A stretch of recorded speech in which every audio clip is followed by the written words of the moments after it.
Welcome to our channel. Today we how to restore your brand palette in Coolors then import into Canva. Quick tutorial step by step clearly. Open your web browser and go to the Coolors website. Once the page loads, click on Start the Generator to begin creating your color palette. If you want to restore an existing palette, click on Explore at the top menu and select My Palettes. Find the palette you wish to use and click. You'll see the colors displayed in a grid. Take note of the hex codes for each color. If you want to create a new palette, click on Generate.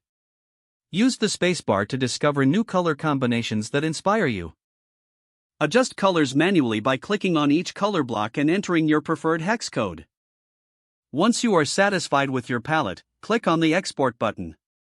Choose the option that allows you to save as a PNG or simply copy the hex codes. Now open a new tab and go to the Canva website. Log into your Canva account or create a new one if you don't have an account yet. On the Canva dashboard, click on the Brand Kit option on the left sidebar. If you don't see the brand kit, you can create a new project or open an existing one. In the Brand Kit section, locate the Color Palette area. Click on the plus button to add new colors. Input the hex codes you copied from Coolors into the designated boxes. You can also choose to name each color for easier identification. After entering all colors, click Save to finalize your brand palette. Now your Coolors palette is successfully imported into Canva. You're ready to use your new brand colors in any design project.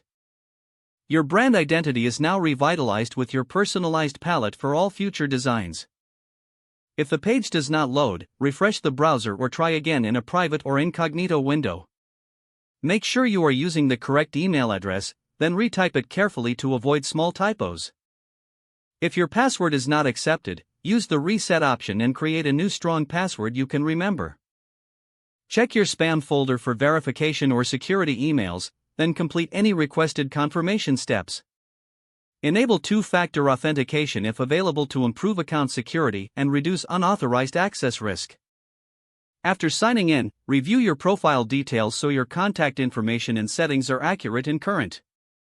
If you see an error message, note it down and try again after restarting your device and internet connection.